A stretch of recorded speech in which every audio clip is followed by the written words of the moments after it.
하나님의 나라를 전파하며 라는 제목으로 말씀의 은혜를 나누겠습니다. 최근에 신안 앞바다에서 우리 여객선 무인도 충돌 사건이 벌어졌죠. 원인이 뭔지 밝혀졌는데 선장이 휴대폰을 보다 딴짓하다가 거기가 섬이 많은 지역이잖아요. 이제 예전 세월호 사고도 있었던 곳인데 물살도 거세고 섬들이 많은 지역인데 거기는 자동 항법 장치로 가면 안 되고 끄고 수동으로 이렇게 가야 되는 지역이래요. 수동으로 전환해 놓고는 딴짓하다가 휴대폰을 보다가 무인도에 충돌을 한 겁니다. 근데 다행히도 큰 사고를 입은 인명 피해는 없고 경미한 부상을 당한 분만 몇 분 계시다는 것 같아요. 참 다행스럽긴 한데 제가 뉴스를 보다 깜짝 놀란 게 그 배에 탄 인원이 267명이었어요. 267명. 유라굴로 광풍을 만나 위기에 빠진 사도행전에 이 배에 탔던 사람들의 숫자가 276명이거든요. 근데요, 신안 앞바다의 사람이 267명이래요. 되게 비슷한 숫자여서 저는 더 이게 확 다가왔어요.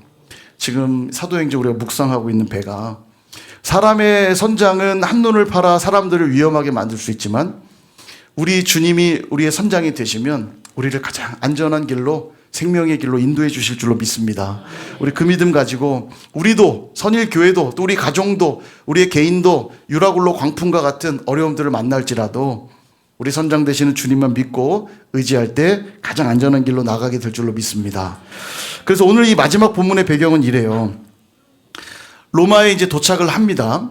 그리고 죄수의 신분이기 때문에 수감이 되죠. 그런데 바울에게는 특별한 은혜를 베풀어 주는데 가택연금을 허락합니다. 이 가택연금이 집에 이렇게 거하면서 죄수의 신분이니까 외출 같은 건 안 되지만 감시도 받아야 되지만 군인이 지키는 거죠.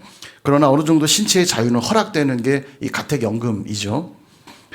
그러다 보니까 찾아오는 사람들을 만날 수 있는 기회들이 그에게 허락이 되었습니다. 여기서 총 2년의 시간을 보냈다고 온 이태라는 표현 나오죠. 이제 2년의 시간을 감옥에서 보내는데 2년 동안 뭘 했느냐? 하나님의 나라와 예수 그리스도의 모든 것을 거침없이 담대하게 가르쳤다. 이렇게 기록하고 있어요. 그러면서 사도행전은 끝이 납니다. 어려움 가운데도 마지막까지 복음을 전하면서 신실한 사명자로 살아낸 바울과 이 교회들의 이야기를 보면서 우리도 그런 신실한 사명자들 또 신실한 교회가 되기 위해서 오늘 본문이 주시는 교훈을 두 가지로 나누고 마칠까 합니다. 첫 번째 교훈은 되는 이유가 많은 사람. 바울이 참 신실한 사명자로 살았는데 그럴 수 있었던 것은 첫 번째 되는 이유가 많은 사람이었다라는 거예요.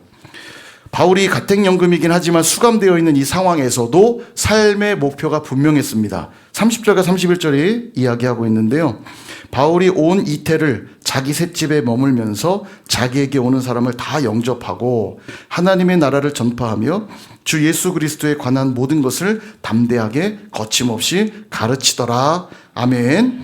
끊임없이 하나님 나라를 가르쳤대요. 2년 동안 뭘 했냐? 복음 전했다는 얘기입니다. 자유로웠다고는 하지만 가택연금 되었다는 것이 결코 쉬운 상황은 아니에요. 외출이 금지되어 있고 계속 감시를 받고 있는 것이기 때문에 이게 편안한 시간이 아닙니다. 우리 코로나 때 다 경험들이 있으시잖아요. 보호소를 간 사람도 계시고 집에 갇혀 계셨던 분도 있잖아요. 열흘 정도 격리 조치를 당했었는데 처음 하루 이틀은 좋다고 했을 겁니다. 그죠? 야, 회사도 안 가고 일도 안 하고 좋다. 예. 먹을 것도 막 갖다 주고. 예, 좋다. 그러고 계셨죠? 근데 열흘 동안 계시니까 행복하시던가요? 하루 이틀 지나간 나부터 근질근질하죠. 예. 갇혀 있다라는 건 그런 거예요. 막 일도 차라리 일하고 싶다. 일도 하고 싶고 그리고 놀러도 가고 싶고 사람들도 만나고 싶고 얼마나 그리웠으면 그래도 요즘 같으면 뭐 스마트폰이 있으니까 서로 통화도 하고 뭐 그러기도 했습니다만 여하튼 열흘간 갇혀 있는 것도 이렇게 힘든 일이거든요. 근데 바울은 얼마나 갇혀 있었다고요? 2년간이요. 2년간 가택연금 되어 있는 겁니다. 그럼에도 그의 사명을 그 무엇도 막을 수 없었고 제한할 수 없었어요. 다시 말하면 바울은 어떤 사람이었냐? 안 되는 이유보다 되는 이유가 많았던 사람이라는 겁니다. 여러분 우리는 어떻습니까? 바울에 비하면 우리는 그야말로 자유로운 사람들 아닙니까? 바울은 감옥에 갇혀 있었지만 우리는 뭐 큰 집이든 작은 집이든 편안한 내 집에서 생활하잖아요. 그죠? 바울은 갇혀 있지만 우리에게는 편리한 교통수단이 있지 않습니까? 자가용도 있고요. 또 다 1억짜리 자가용 한 대씩은 있죠? 버스가 1억이에요. 예, 10억짜리 자가용도 갖고 계시죠? 저기 지하철 같은 것도 있고. 11번 버스도 딱 달고 다니고. 예, 11번 버스 두 다리. 예. 갇혀 있으니까 바울은 11번 버스 못 써요. 근데 우리는 11번 버스도 쓸 수 있고. 그 다음에 바울에게는 뭘 할 수 있는 여건이 아무것도 없지만 우리는 마음만 먹으면 무엇이든 할 수 있는 좋은 여건들이 다 허락되어 있습니다. 그죠? 그럼에도 혹시 끊임없이 안 되는 이유만 찾고 있지는 않습니까? 핑계 없는 무덤 없다고 무슨 일인가를 해야 될 때 안 되는 이유를 댄다고 하면 10가지, 100가지, 1000가지도 될 수 있어요. 참, 예, 그렇습니다. 근데 사실은 그 이유들이 있어서 못하는 게 아니라 안 하려고 마음 먹었기 때문에 못하는 이유를 끊임없이 만드는 거죠. 그죠? 여러분 아까 보셨던 31절을 보면 이런 표현이 있었죠. 예수 그리스도에 관한 것을 거침없이 가르치더라. 그죠? 거침없이 가르쳤대요. 여러분 우리가 바울에 대한 이미지가 어떠냐면 목표가 딱 정해지면 거침없이 나아가는 사람. 그래서 목표가 분명하고 그 무엇도 막을 수 없는 막 코뿔소 같은 이미지가 있어요. 그럼 여기서 이 거침없다라는 얘기들은 바울이 뭔가 이 코뿔소처럼 밀어붙이는 그런 사람이었다는 뜻인가? 그렇지 않습니다. 바울을 잘 보면 그런 성향도 없지 않지만 바울을 잘 보면 그냥 유두리 있게 일을 해요. 여기서도 오늘 본문에도 보면 유대인들 지도자들을 불러요. 불러가지고 초청해서 불러서 자기가 어떻게 여기까지 왔는지를 잘 설명하고 자기가 믿는 바를 이들에게 설득합니다. 물론 그들 중에 대부분은 받아들이지 않고 믿는 이도 소수 있었다고 기록은 하고 있지만 대부분 믿진 않았어요. 그러나 믿지 않을 걸 알면서도 유대인들이 사실 바울의 이런 믿음과 도에 대해서 거부했잖아요. 그럴 걸 알면서도 또 불러서 또 설명하고 또 설득해요.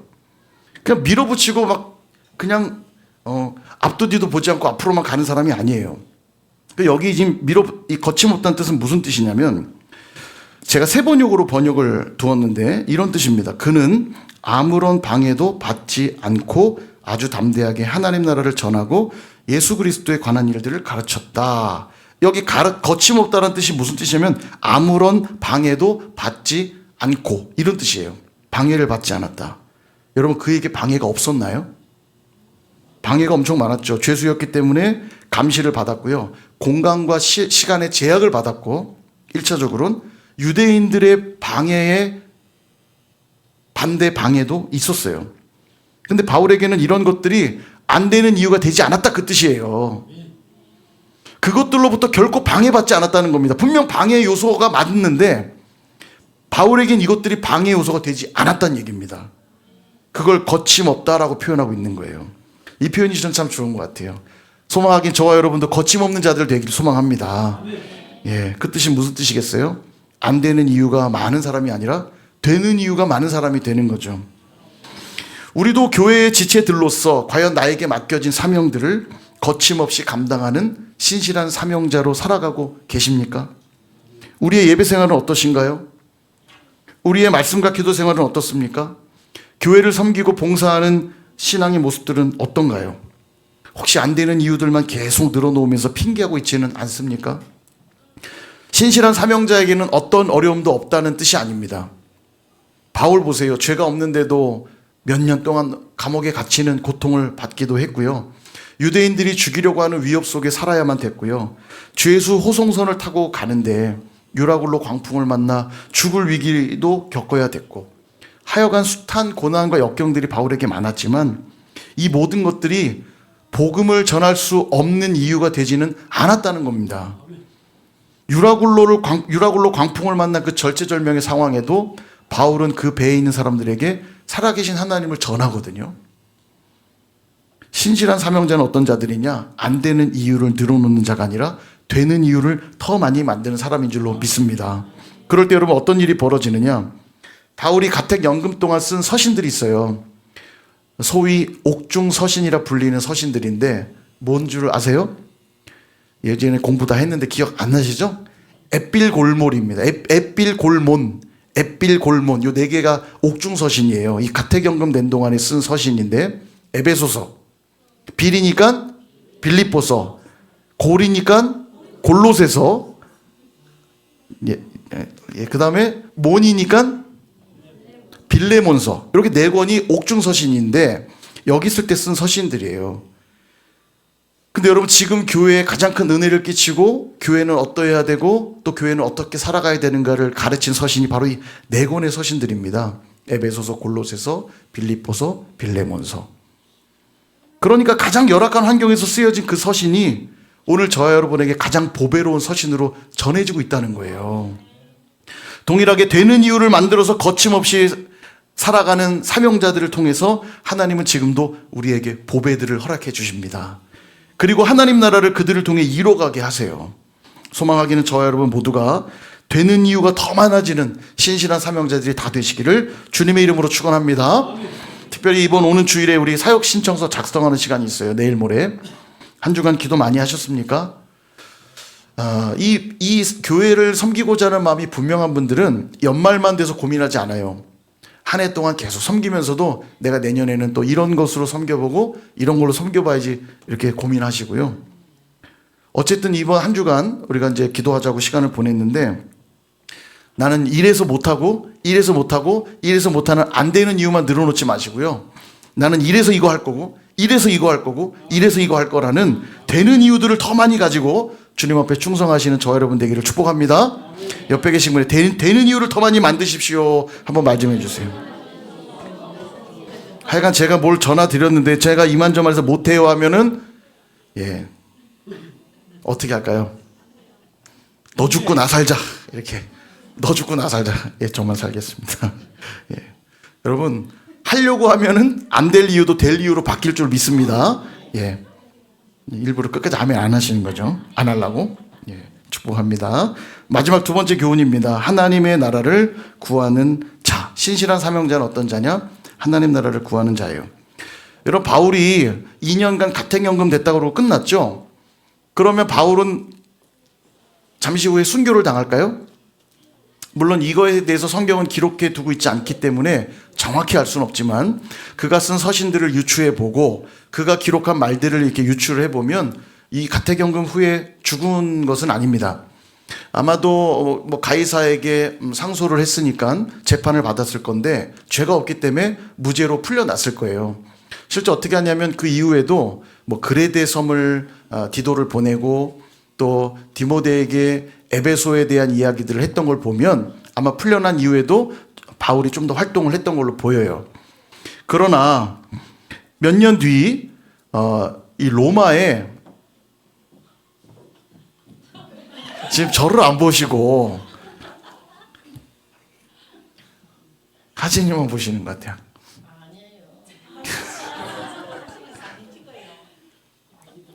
자꾸 내 다리를 노리죠? 아까 다리를 계속 때려는 지금 제 다리 사진을 계속 찍고 있습니다.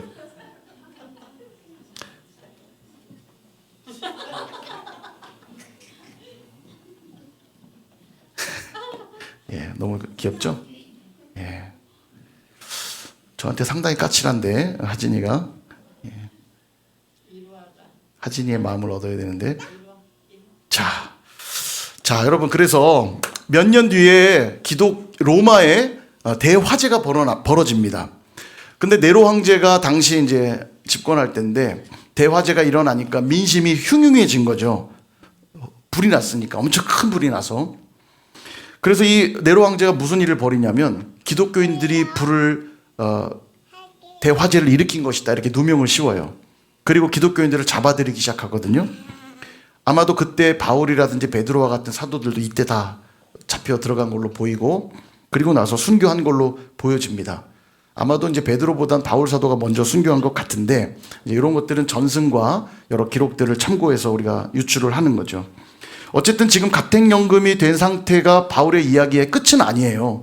이후에도 바울은 시간들을 또 보내는데, 어쨌든 사도행전은 여기서 딱 끝이 납니다. 뭔가 지금 매듭이 끝나는, 사도행전 교회 이야기의 매듭이 다 끝난 것처럼 보이지가 않아요. 또 31절의 이 뉘앙스를 보면 거침없이 가르치더라. 그리고 29장이 또 나올 것만 같은 뉘앙스예요. 딱 성경이 끝난 느낌이 아니라는 거죠. 여기서도 우린 두 가지 정도의 분명한 교훈을 얻게 되는데, 첫 번째는 왜 여기서 이야기가 끝나냐. 끝나는 것 같아 보이지 않는데 왜 끝나냐? 그 말은 사도행전의 기록 목적이 달성되었기 때문에 끝나는 겁니다.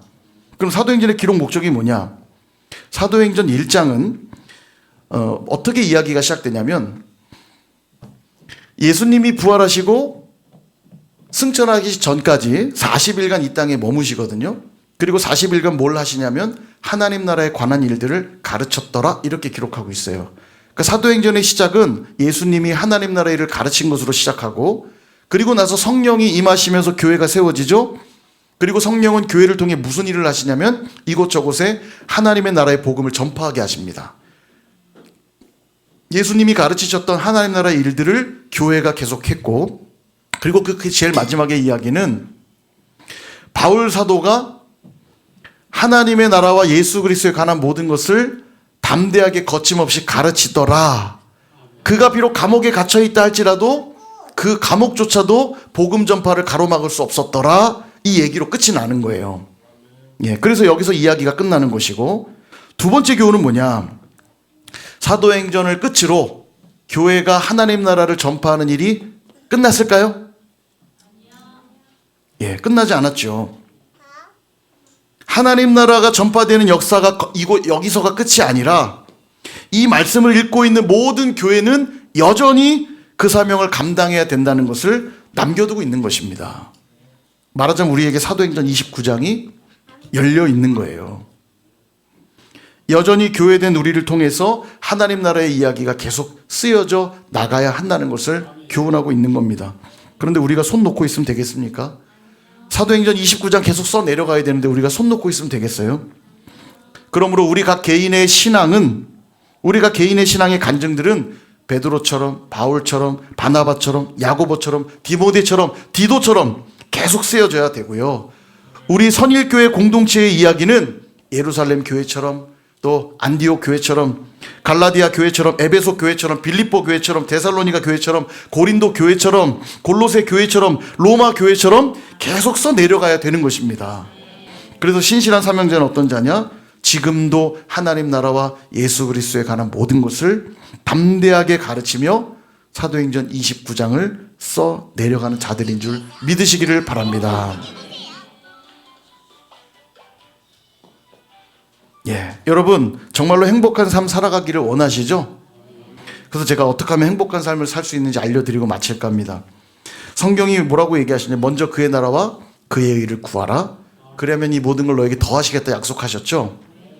그의 나라와 그의 의를 구하면 우리는 행복한 삶을 살 수 있어요. 왜 그게 행복한 삶이 될 수 있느냐? 제가 최근에 보고 있는 책이기도 한데, 마음이 아니라 뇌가 불안한 겁니다 라는 책이 있어요. 마음이 아니라 뇌가 불안한 거라는 책인데, 심리학 서적인데, 뇌과학 자료들을 근거로 쓰여진 그 심리학 서적입니다. 거기에 그렇게 얘기해요. 사람이 행복하게 살려면 목적 의식과 사명감이 꼭 필요하다는 거예요. 예, 이분이 크리스천인지 아닌지 저는 모르겠어요. 그냥 일반 서적입니다. 심리학 서적인데 이분도 그렇게 말해요. 목적 의식과 사명감이 분명해야 사람은 행복하게 살 수 있대요. 이 목적 의식이 있어야만 영속적인 행복의 결정적인 중요한 요소로 작동한다는 거예요. 목적 의식. 내가 왜 사는가? 이 목적 의식이 분명한 사람들은 인생의 목적, 인생의 핵심 가치를 알기 때문에 그들은 행복해질 가능성이 다른 사람보다 훨씬 높다는 겁니다. 이 책이 말하는 게요. 근데 더 놀라운 건 그렇게 해서 내가 행복해지면 나만 행복하고 끝나는 게 아니라 내 주변 사람들까지도 행복하게 만들 수 있다는 거예요. 이 행복이 번져간다는 얘기죠. 근데 사실 이런 일반 서적의 도움을 받지 않아도 여러분 이건 다 성경이 말하고 있는 이야기 아닙니까? 그죠? 신앙인들의 모습이 그래야 돼요. 우리에게는 그의 나라와 그의 의를 구하라고 하는 분명한 인생의 목표와 사명을 우리에게 심어주셨어요. 그래서 지금도 하나님의 나라를 꿈꾸고 그 나라의 가치를 얻기 위하여 살아갈 때 우리는 세상이 알지도 못하는 평안과 기쁨을 누리며 사는 것입니다. 그게 행복이죠. 그러면 나만 행복한 게 아니라 누구도 행복해요? 우리의 가족들, 내 주변의 친구와 이웃들, 주변 사람들까지도 같이 행복해지는 겁니다. 그러니까 선일교회가 행복해지면 이 동네가 또 행복해지는 것이고 이 나라 민족이 행복해지는 거예요. 그러므로 여러분 오늘도 그저 내 삶에 함몰돼서 나밖에 모르며 살아가는 그런 불행한 존재가 되지 마시고 하나님의 나라를 꿈꾸며 살아가는 행복한 사명자들이 다 되시기를 주님의 이름으로 축복합니다. 그러기 위해서는 안 되는 이유만 자꾸 늘어놓지 마시고 되는 이유들을 확인하셔서 바울처럼 신실한 사명자로 살아가시는 저와 여러분 다 되시기를 주님의 이름으로 축원합니다.